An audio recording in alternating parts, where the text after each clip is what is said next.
जय हिंद दोस्तों, आप सभी का स्वागत है एक बार फिर से आपके अपने यूट्यूब चैनल यूनिक ज्ञान में। आज हम MA first semester geography paper first का चैप्टर 3 देखेंगे, जिसमें हमें डेविस का भौगोलिक चक्र मॉडल पढ़ना है। इसे अपर्दन चक्र मॉडल भी कहा जाता है। यह हम इस लेक्चर में अच्छे से पढ़ेंगे। इसके पहले 2 चैप्टर हमने आपको अच्छे से कराए हैं। अगर आपने नहीं देखे हो तो आप वहां से विजिट कीजिए मेरे चैनल पर। वहां पर आपको प्लेलिस्ट मिल जाएगी MA first semester geography paper first classes के नाम से। वहां पर सबसे पहले आपको सिलेबस देखने को मिलेगा। अगर आपको सिलेबस ना पता हो तो वहां से देख सकते हैं। हिंदी और अंग्रेजी दोनों भाषाओं में आपको अच्छे से बताया गया है। उसके बाद जो है क्लासेस आपको चैप्टर वाइज मिल जाएंगी, वहाँ से आप पढ़ सकते हैं। टेलीग्राम चैनल अवश्य ज्वाइन करें, क्योंकि वहाँ पर जो है आपको नोट्स दिया जाता है, जिससे आप रिवीजन कर सकें या फिर अपना हैंड रिटन नोट्स बना सकें, जिससे आपकी हेल्प होती है एग्ज़ाम अच्छे से प्रिपरेशन करने में। कोई भी डाउट रहे पूरा लेक्चर देखने के बाद तो आप कमेंट करके पूछ सकते हैं। वीडियो को लाइक अवश्य किया करिए। अगर आप चैनल पे हैं तो चैनल को सब्सक्राइब करिए, जिससे आने वाली वीडियोस आपको प्राप्त होती रहें। यह जो चैप्टर है डेविस का भौगोलिक चक्र मॉडल, यह आपके लिए बहुत ही ज़्यादा इम्पॉर्टेंट है। अभी से लिख लीजिए, पक्का ये आपके एग्ज़ाम में आने वाला है, क्योंकि ये आपको देखिए असाइनमेंट में भी मिल सकता है, आपसे वाइवा में भी पूछा जा सकता है। इसलिए आप अच्छे से इसको तैयार कीजिए, डेविस के भौगोलिक चक्र मॉडल को, जो कि आपको बताने जा रहे हैं। तो चलिए वीडियो को स्टार्ट करते हैं। अपर्दन भौगोलिक चक्र की संकल्पना, concept of erosion geographical cycle. अपर्दन चक्र की संकल्पना के जनक महान अमेरिकन भूगोलवेत्ता विलियम मोरिस डेविस थे। कौन थे इनके जनक? अपर्दन चक्र की संकल्पना के जनक किसे कहा जाता है? विलियम मोरिस डेविस को कहा जाता है। उन्होंने इस संकल्पना का प्रतिपादन 1889 ईस्वी में किया था। इस संकल्पना के अनुसार किसी भी भूदृश्य का एक निश्चित जीवन इतिहास होता है, जो चक्रीय रूप में संपन्न होती है। यह कहते हैं कि किसी भी चीज़ का, किसी भी वस्तु का, किसी भी भूदृश्य का एक निश्चित जीवन इतिहास होता है, जो चक्रीय रूप में संपन्न होता है। चक्रीय रूप में जैसे कि आप कह सकते हैं, जहाँ से आप शुरू हुए वहीं पर घूम घुमा के पहुँच जाइए। यही चक्र एक प्रकार से आपका बन जाता है। उसके जीवन काल में भूत अक्षर के प्रक्रम जैसे जैसे इस पर कार्य करते हैं, इसकी धरातलीय आकृति में निश्चित या सुव्यवस्थित अनुक्रम होता है, जिसके अनुसार प्रारंभिक आकृति अनुक्रमिक आकृतियों से गुजरते हुए अंत में अंतिम आकृति की अवस्था में पहुंचती हैं। किसी भूदृश्य का विकास एक चक्र से गुजरता है और चक्र का एक निश्चित विकास क्रम होता है। विकास क्रम की विभिन्न उत्तरोत्तर अवस्थाओं को युवावस्था, प्रौढ़ावस्था तथा वृद्धावस्था में विभक्त किया जाता है। याद करने के लिए आप समझ लीजिए, कोई भी चीज़ है, कोई भी वस्तु है, उसका एक युवावस्था होता है, अर्थात शुरुआती अवस्था होती है, फिर प्रौढ़ावस्था, फिर वृद्धावस्था। जैसे कि नदी आप देख लीजिए, नदी का एग्जाम्पल लेके आपको बताते हैं, या किसी भूदृश्य। नदी देखिए आपकी निकलती है पहाड़ों से, वहाँ पर उसकी अवस्था कैसी रहती है? युवा अवस्था। वहाँ पर उसका प्रवाह बहुत ही अधिक तेज रहता है, तो वहाँ से निकलती है, उसका अपर्दन करने की क्षमता भी अधिक होती है, वो युवा अवस्था है। फिर आते आते कुछ समय पश्चात प्रौढ़ावस्था आ जाती है, जिससे वहाँ पर प्रवाह थोड़ा कम हो जाता है, अपर्दन थोड़ा कम कर पाती है। और फिर अंत में आकर वृद्धावस्था आ जाती है। फिर वहाँ पर जो है मैदानी भाग का निर्माण हो जाता है पहुँचते पहुँचते। तो इस प्रकार कोई भी वस्तु हो, उसका एक अवस्था के अनुसार जो है विभाजन किया जा सकता है। किसी भूदृश्य के विकास को समझने के लिए विकास की अवस्था का महत्व सर्वोपरि है, किंतु साथ साथ लक्षण के प्रक्रम के स्वरूप का भी भूदृश्य के निर्माण पर अत्यंत महत्वपूर्ण प्रभाव पड़ता है। डेविस ने यह स्वीकार किया था कि स्थल रूप संरचना, प्रक्रम व अवस्था का प्रतिफल होता है। क्या स्वीकार किया था डेविस महोदय ने? कि स्थल रूप जो होता है वह संरचना, प्रक्रम व अवस्था का प्रतिफल होता है। संरचना क्या होती है, प्रक्रम क्या होता है, अवस्था को किस प्रकार से विभाजित डेविस महोदय ने किया है, इसको हम आगे पढ़ेंगे। वस्तुतः किसी भी भूदृश्य के विकास में संरचना, प्रक्रम तथा अवस्था ही प्रमुख नियंत्रक कारक होते हैं। आगे हम देखेंगे, पहला हो संरचना के विषय में हम जानेंगे। जैसे कोई भी वस्तु है, उसकी संरचना क्या है, वह कैसा है। जैसे कि कोई मान लीजिए आपका पर्वत है, तो वह कैसा पर्वत है, उसका शेप क्या है, वह किन प्रकार के पत्थरों से, चट्टानों से मिलकर बना हुआ है, यह बहुत ही जरूरी होता है उसकी संरचना को, उसके आकार को, आकृति को समझने के लिए। शैलों की संरचना का स्थल स्वरूप के निर्माण में विशेष योगदान होता है। संरचना से अभिप्राय चट्टानों की प्रकृति और विशेषताएं, उनके भौतिक व रासायनिक गुण, उनकी पारगम्यता, घुलनशीलता आदि से है। जैसे कि कोई पर्वत है, उसकी चट्टानों से, जिन चट्टानों से मिलकर वह बना है, उसकी प्रकृति क्या है, उसकी विशेषताएं क्या है, उसका भौतिक रूप क्या है, रासायनिक गुण क्या है, किन चीज़ों से रिएक्ट करके वह क्या करता है, उनकी पारगम्यता, और वह घुलनशील कितना है, अधिक कठोर है तो वह कैसे उसका आकार चेंज होगा, ये सभी चीज़ें संरचना पर जो है डिपेंड करती हैं। प्रायः शैलों का प्रभाव जो है स्थल रूपों पर स्पष्ट रूप से दिखाई पड़ता है। कठोर संरचना वाली शैलें मुलायम संरचना वाली शैलों की अपेक्षा देर से प्रभावित होती हैं। ये आपको बताने की ज़रूरत है ही नहीं कि जो कठोर चीज़ें होंगी उस पर किसी चीज़ का प्रभाव जो है वह देर में पड़ेगा, बल्कि जो मुलायम संरचना वाली शैल है या कोई भी वस्तु है उस पर किसी भी चीज़ का प्रभाव जो है जल्दी पड़ जाता है। संरचना स्थलाकृति से प्राचीन होती है और एक प्रकार से आधार पर काम करती है। इस पर विभिन्न अपर्दन की प्रक्रियाएं काम करती हैं। इसके परिणाम स्वरूप जो है विभिन्न स्थलाकृतियों का निर्माण होता है। जैसे कि चट्टान अगर मुलायम है तो उसका अपर्दन, अपक्षय जो है वह जल्दी हो जाएगा और उसकी आकृति में आपको डिफरेंस देखने को मिलेगा, वो अलग प्रकार की स्थलाकृति बना देगी। लेकिन जो मजबूत चट्टानें होंगी, जो कठोर चट्टानें होंगी, उनकी स्थलाकृति में उतना परिवर्तन आपको देखने को नहीं मिलेगा, उनकी आकृति में आपको उतना परिवर्तन देखने को नहीं मिलेगा। दूसरा बात करेंगे प्रक्रम, प्रोसेस की बात। तो थानवरी के अनुसार प्रक्रम शब्द उन तमाम भौतिक तथा रासायनिक साधनों के लिए प्रयोग किया जाता है जिनके द्वारा पृथ्वी की सतह पर परिवर्तन होते हैं। स्पष्ट है कि प्रक्रम के अंतर्गत वे संपूर्ण प्रक्रियाएं आती हैं जिनसे पृथ्वी के धरातलीय स्वरूप में परिवर्तन होता रहता है। इनमें से कुछ अंतर्जात प्रक्रियाओं से संबंधित हैं और कुछ समतल स्थापक शक्तियों से। जैसे कि आपको पहले बताया गया है कि बीए की क्लासेस में आपको पहले बताया गया था कि कुछ अंतर्जात बल होता है, अंतर्जात प्रक्रियाएं होती हैं, भूमि के अंदर जो प्रक्रियाएं होती हैं उनसे हमारा जो स्थल रूप है, धरातलीय स्वरूप है, उसमें परिवर्तन हमें देखने को मिलता है। और कुछ बाहर की प्रक्रियाएं हैं जिसे बहिर्जात एक प्रकार से प्रक्रिया कहेंगे, उससे भी हमारे धरातलीय स्वरूप में परिवर्तन देखने को मिलता है। अंतर्जात प्रक्रियाओं द्वारा धरातल पर विषमता उत्पन्न की जाती है जिसमें से ज्वालामुखी व भूकंप जैसी घटनाएं एवं पर्वत, पठार व पहाड़ियों आदि का निर्माण होता है। जो अंतर्जात प्रक्रियाएं होती हैं उनसे आपको ज्वालामुखी भी बताया गया है, भूकंप भी बताया गया है कि किन कारणों से कैसे भूकंप आता है, कैसे पर्वत पठार का निर्माण होता है। ये सभी चीज़ें बीए में आप पढ़ चुके हैं। बस आपको ये समझ में आ रहा होगा कि ये सभी चीज़ें जो आती हैं वह अंतर्जात प्रक्रियाओं से आती हैं। अंतर्जात प्रक्रियाओं द्वारा उत्पन्न विषमता को दूर करने में समतल स्थापक शक्तियाँ सहायक होती हैं। समतल स्थापक शक्तियों में जैसे कि नदी या बहता जल, भूमिगत जल, वायु, हिमानी व सागरी तरंगों का कार्य महत्वपूर्ण होता है।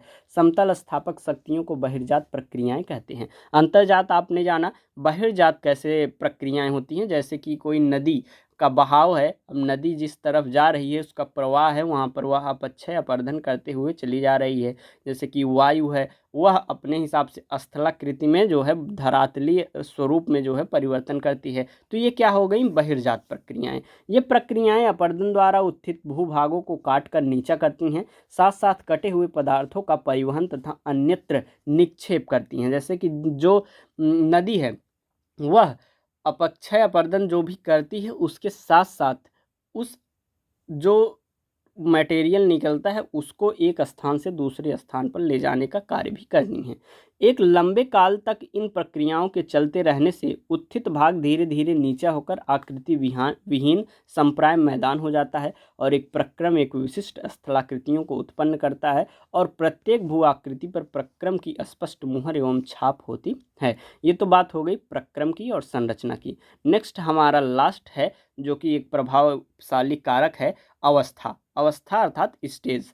पृथ्वी धरातल पर अपर्दन के कारकों द्वारा भू आकृतियों का अनुक्रमिक विकास किया जाता है जिसे निम्न 3 अवस्थाओं में विभक्त किया जा सकता है। पहला, जैसे कि आपको पहले ही बता दिया गया है, युवावस्था, प्रौढ़ावस्था और वृद्धावस्था 3 अवस्थाएं होती हैं। तो युवावस्था क्या होती है, इस अवस्था में पृथ्वी धरातल पर उभरे हुए भागों पर न्यूनतम विषमताएं होती हैं। साधारण रूप से अपर्दन चक्र का प्रारंभ किसी भी स्थल भाग के उत्थान के साथ या बाद माना जाता है। वास्तव में स्थल भाग का उत्थान इतनी तीव्र गति से होता है कि उस पर अपरदन का अधिक प्रभाव दिखाई नहीं पड़ता है। नदी के संदर्भ में निम्न कटाव में घाटी का गहरा होना एक सक्रिय हो जाता है। दूसरा है हमारा प्रौढ़ावस्था। इस अवस्था में अपरदन की सक्रियता से उत्थित भूभाग नीचा होने लगता है और साधारण रूप में अपरदन चक्र का प्रारंभ किसी भी स्थल भाग के उत्थान के साथ या बाद माना जाता है। वास्तव में स्थल भाग का उत्थान इतनी तीव्र गति से होता है कि उस पर अपरदन का अधिक प्रभाव दिखाई नहीं पड़ता। नदी के संदर्भ में जो निम्न कटाव घाटी जो है वह गहरा होना एक प्रकार से सक्रिय हो जाता है। तीसरा हम बात करेंगे वृद्धावस्था की। इस अवस्था में अपरदन द्वारा उत्थित भूभाग कटकर संप्राय मैदान के रूप में दिखाई देने लगता है। उच्चावच कम हो जाते हैं और धरातल की विषमताएं घट जाती हैं। मोनाड नाक जैसी स्थलाकृतियों को छोड़कर सभी भाग एक संप्राय मैदान बन जाते हैं। अपरदन चक्र की समाप्ति प्रक्रम की वृद्धावस्था के साथ ही होती है। अपरदन चक्र की समाप्ति पर चट्टान की संरचना का भी पर्याप्त असर पड़ता है। कोमल चट्टान वाले भाग की तुलना में अपरदन चक्र पहले पूरा हो सकता है और इसी प्रकार अपरदन चक्र का स्वभाव जो है उसमें भाग लेने वाले प्रक्रम के अनुसार निर्णित होता है। ये युवावस्था, प्रौढ़ावस्था और वृद्धावस्था हर एक स्थल पर कार्य करती है। जैसे कि देखिए यहाँ पर एक ये पर्वत पहाड़ है, आपको यहाँ पर फिर देखिए आने को मिलेगा, फिर पठार मिलेगा, फिर आपको मैदान देखने को मिलेगा। धीरे धीरे जैसे जैसे अपरदन होता जाएगा ऐसे उसकी स्थिति बदलती आपको देखने को मिलती है। अपरदन चक्र की विभिन्न अवस्थाएं काल क्रमानुसार आती हैं, किंतु यह समझना गलत होगा कि इन तीनों अवस्थाओं की अधिक अवधि जो होती है वह बराबर होती है। अपरदन चक्र की प्रारंभिक अवस्था में उत्थित स्थलखंड पर विषमताएं कम होती हैं, किंतु नदी की घाटी का निम्न कटाव अधिक तीव्र होता है। दोआब चौड़े समतल परंतु उठे होते हैं। प्रौढ़ावस्था में घाटी का विकास होता है और उच्चावच बढ़ता जाता है। प्रौढ़ावस्था के प्रारंभ में उच्चावच सबसे अधिक होता है और दोआब की भूमि के कटाव और घाटियों में जमाव के कारण विषमताएं घटती जाती हैं। अतः प्रौढ़ावस्था घटते हुए उच्चावच की अवधि होती है। जैसे कि जब नदी जो आती है उसका जब बहाव तेज रहता है तो वह आसपास जो है, जैसे कि नदी इतना रास्ता है यहाँ से जा रही है, उसके जब बहाव तेज रहेगा तो ये अपना स्थान जो है बढ़ाती चली जाएगी और ये जो है नदी को चौड़ा करती जाती है। तो इस प्रकार से बहाव भी जो है अवस्थाओं में बदलता रहता है। जैसे कि आपको देखने को मिलेगा ऊपरी भागों में, मतलब कि जब नदियाँ स्टार्ट होती हैं तो वहाँ पर देखिए नदियाँ आपको ज़्यादा चौड़ी देखने को मिलती हैं। फिर धीरे धीरे प्रौढ़ावस्था आता है, फिर वो कम चौड़ी, क्योंकि उनका बहाव कम होता है, ज़्यादा वो जो है अपरदन नहीं कर पाती हैं आसपास, तो कम चौड़ी होती हैं और धीरे धीरे आपको अंत में देखने को मिलता है कि वह सक्रिय होती चली जाती हैं। आगे हम देखेंगे युवावस्था कितनी शीघ्रता से प्रौढ़ावस्था में परिवर्तित हो जाएगी, यह प्रवाह प्रणाली के गठन पर निर्भर करता है।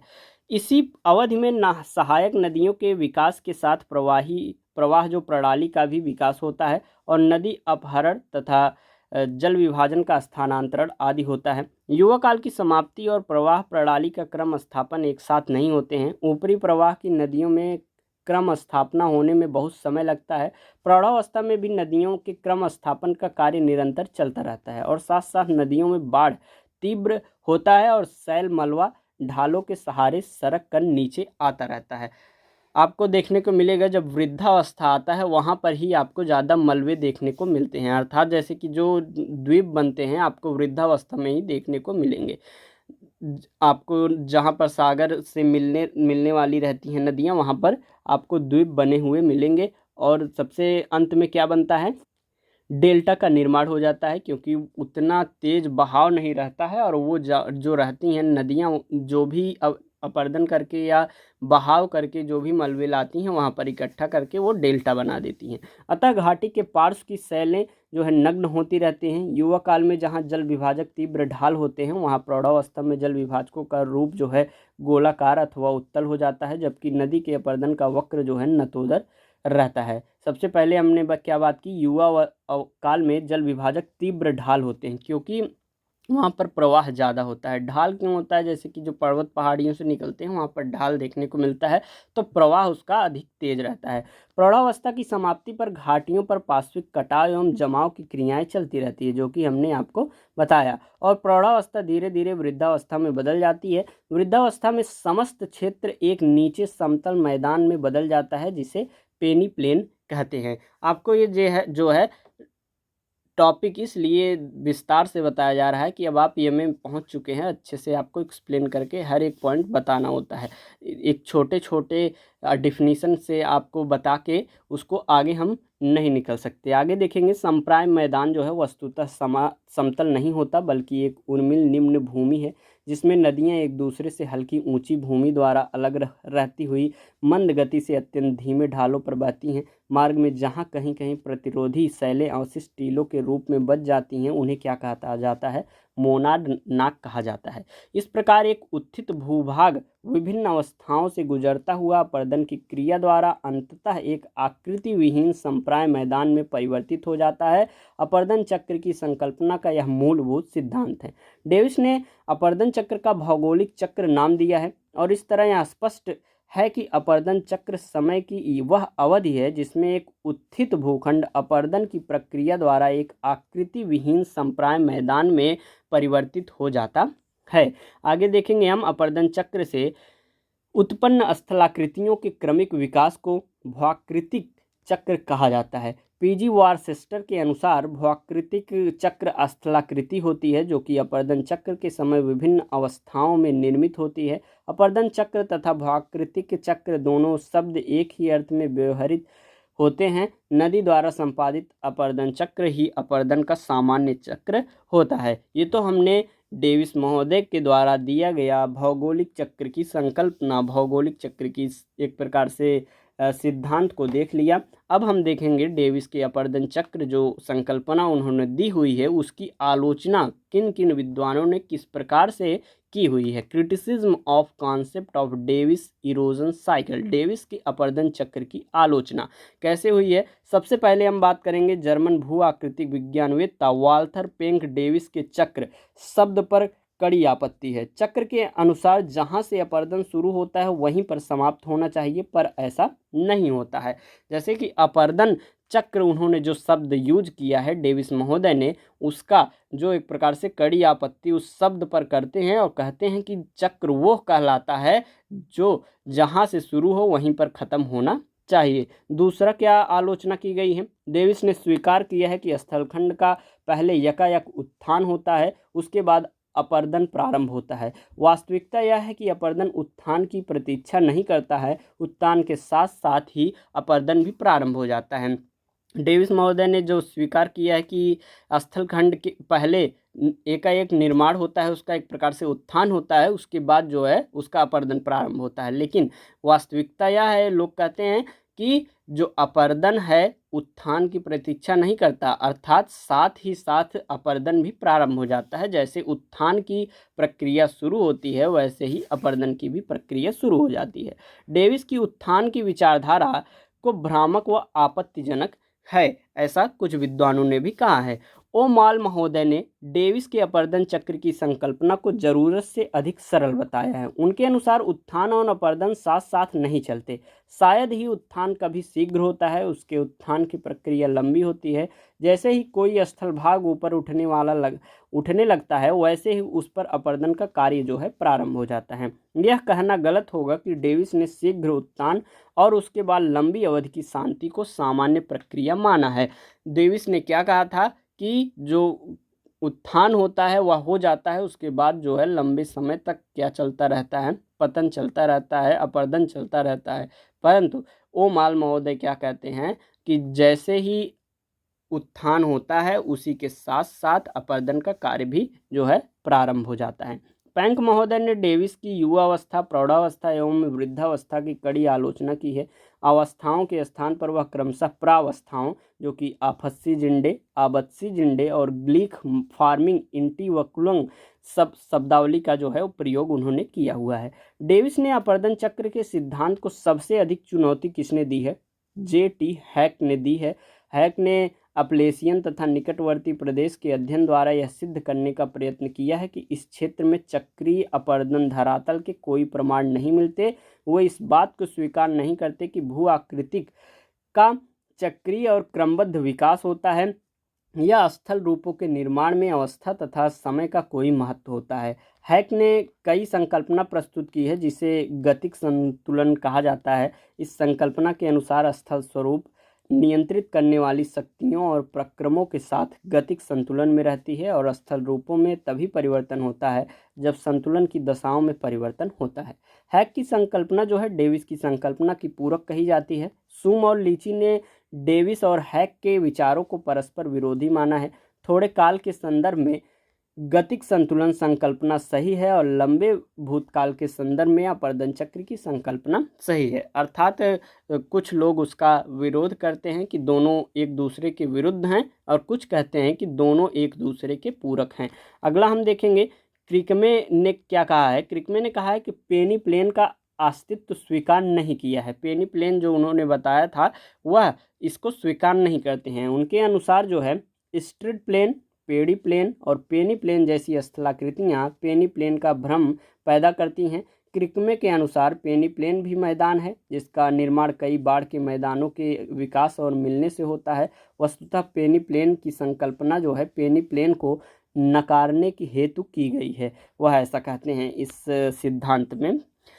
अगला पैंक महोदय ने डेविस के पेनी प्लेन शब्द की भी आपत्ति की है। फेंके ने चक्र की शुरुआत प्रोइमारफ तथा अंत इंड्रफ से बताया है। प्राइमारम्फ संप्राय मैदान के समान है एवं चक्र की दृष्टि से प्रारंभिक भूआकृतिक इकाई है। इस पर भिन्न भिन्न दर से उत्थान एवं निम्नीकरण के माध्यम से स्थल स्वरूप जो है विकसित होते हैं और इसमें ढाल उन्नतोदर होता है। इंड्रफ अपरदन चक्र की अंतिम अवस्था का द्योतक है। इसकी तुलना जो है डेविस के संप्राय मैदान से की जाती है और उसके ढाल जो है नतोदर होता है। इंड्रफ निम्नीकरण की अंतिम अवस्था है और चक्र का अंतिम रूप माना जाता है। नौवां एक प्रकार से आलोचना क्या की गई है। पैंक ने डेविस के विचार जो स्थल रूप संरचना प्रक्रम व अवस्था का प्रतिफल उन्होंने कहा है उसका खंडन करते हुए बतलाया है कि स्थल रूप को उत्थान की दर और निम्नीकरण की दर इन दोनों अवस्थाओं के संबंध का परिणाम भी कहा जाता है। हम अगर वर्तमान समय में डेविस महोदय का जो मत है उसको समझें तो वह पूर्ण रूपेण गलत सिद्ध हो गया है और फिर भी भूगोल में डेविस की चक्रीय संकल्पना का महत्वपूर्ण स्थान माना जाता है। इस प्रकार से डेविस की चक्रीय संकल्पना यहाँ पर होती है समाप्त। जो भी न समझ में आई हो आप कमेंट करके पूछ सकते हैं। बहुत ही साधारण शब्दों में हमने आपको बताया। कुछ शब्द इसमें एक प्रकार से क्लिष्ट आपको देखने को मिले होंगे। इसका PDF आपको जब भेज दिया जाएगा आप अच्छे से रिवीजन करेंगे, बहुत ही अच्छे तरीके से आपको समझ में आ जाएगा। कुछ भी और डाउट रहे तो आप कमेंट करके पूछ सकते हैं। वीडियो को अवश्य शेयर करें, वीडियो लाइक करें। धन्यवाद, मिलते हैं अगले वीडियो में।